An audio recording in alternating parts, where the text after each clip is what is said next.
What's up, YouTube? It's your man Mohi Cuts back in the mix. And for today's haircut, I'll be doing a burst fade. Now, this burst fade is gonna be super low. As you can see from the previous haircut on my client where his hair's grown back out, you can tell that it is fairly low. And I'll only be using 3 guidelines, which is my 0, the one I'm using right now, and I'll go up to a 1, and then I'll do a 2 closed. Now, I switched my methods back to my original methods that I was using, that I had been using for years, which was my 0 to my half to my 1 open to my 2 closed. Just because I feel like the transition on that is a lot better.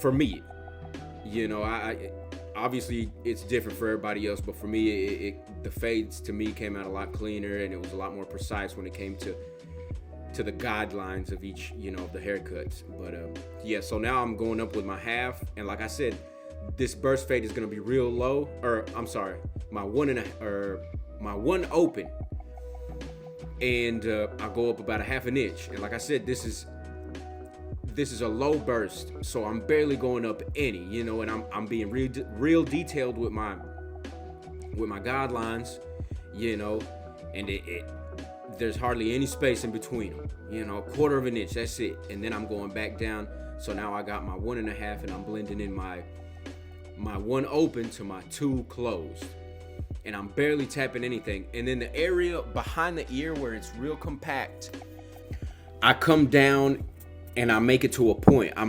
All my guidelines are meeting in the same point, more or less, just because he wants to keep that bulk in the back, kind of going for like not too much of a mullet, but still keeping the that burst transition.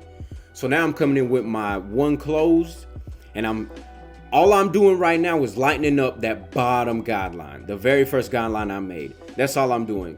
And see, now I got my half guard, and same thing, just lightening up that bottom guideline. I'm not creating no guideline. I'm not taking away no guidelines, because that's the only thing I can really do, since I only have 2 guidelines and the fade is so compact, it's so tight. Now with my no guard, I'm playing with that guideline, and on fades that are real compact like this, I tend to take a little bit longer on fading out that 0, just because, man, you don't want to push the line up, man. You don't want to push the line, that guideline up, and just make the work a lot harder for yourself. So now I'm coming in with my 3 closed, and if you see my other videos, when I'm coming into fading the bulk of the rest of the hair, I'm just using my guards closed, and I'm coming up on my numbers. So that was my 3 closed. Now I'm using my 4 closed, and then I'll come in and I'll grab my 5 and my 6, just depending on how long and how bulky I want to keep the hair on the parietal ridge is where I'll stop in my lengths.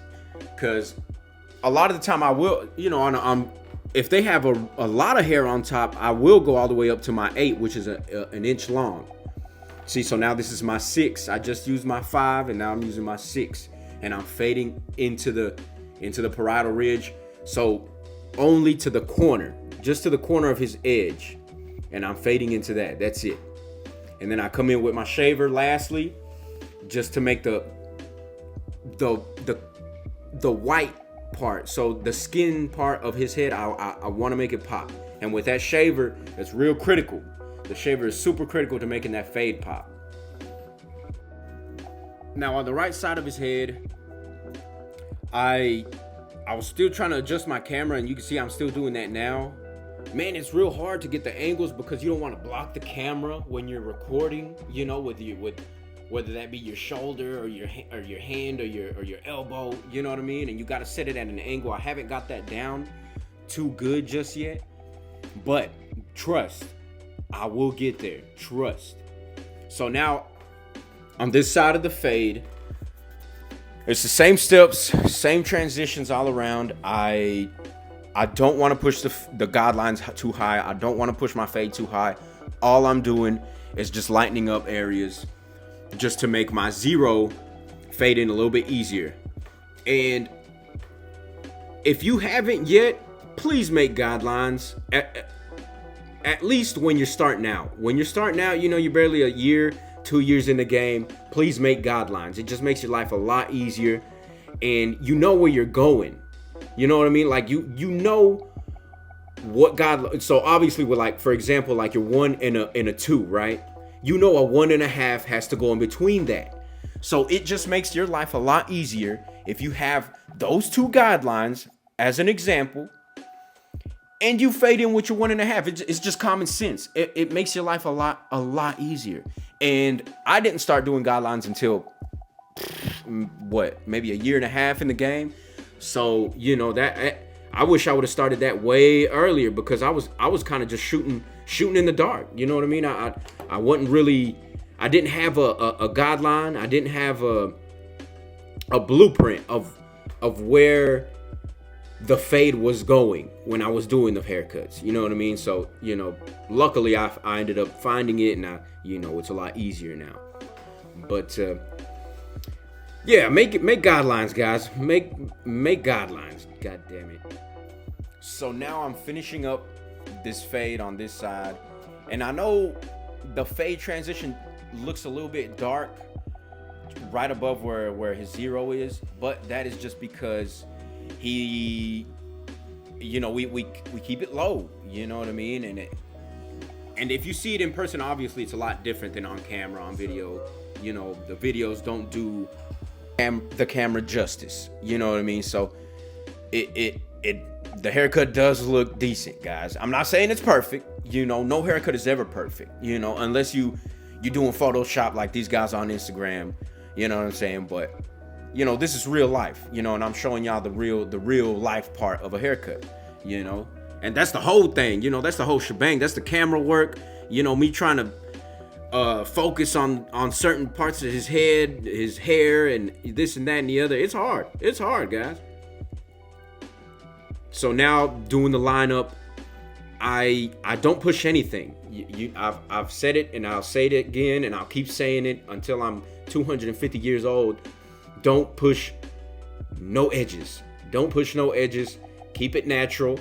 And we're rounding off the back of his hair. I like this a little bit better than the V, just because if you're making a V shaped towards his neck area, you have to cut a lot of that hair. You know what I mean? You have to cut a lot of like the regular growth of hair. And I don't really like doing that too much, but the rounded off looks nice. So now I'm coming in and I'm fading the other side of his edge.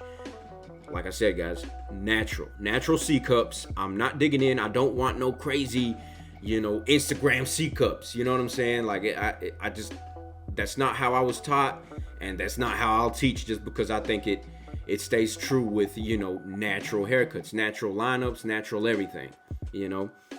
And now I'm not on the front part of his edge. I'm not obviously starting the middle. I've said it. And I'm not pushing the edge too far, because it's already at a decent length. And as you could see, it was already kind of straight. You know what I'm saying? So all I'm doing is cleaning it up a little bit. If anything, I'm barely tapping it. Just to keep that crisp look. But like I said, guys, start in the middle, work your way out. It'll keep it symmetrical. It'll keep your whole lineup symmetrical. And then on the vertical bars of his edge, we're not pushing. Just to where the whiskers, so the whiskers will mean like the little baby hairs, you know, like, for example, if you have a beard that's not really a beard, you know, the little whiskers that want to grow in, it's not like your super dark, thick beard hair. Those are whiskers. So yeah, that's, you know what I mean? So that's all we were cutting off on the edge. And now I'm coming in with my thinning shears. This technique, I've been starting to see it a lot more on like socials and stuff with your thinning shears. But to be honest, this technique has been really slept on. It takes out a lot of like darkness in like areas of the hair. You know what I mean? Like bulky parts. You can take away bulky parts and make the transition look a lot smoother. So now this is the end of the haircut, guys. Let me know what you think down in the comments. And if there's anything I can help you guys with, please comment. You know what I mean? I'm here to help. That's the only reason I'm doing these videos. You know what I'm saying? I'm not really looking to make a buck off of this. If I can help, you know, the future barbers of the world, and, you know, as cliche as that sounds, and, you know, I'd like to do that. But yeah, man, like, subscribe, comment, all that good shit. And I'll see you on the next one.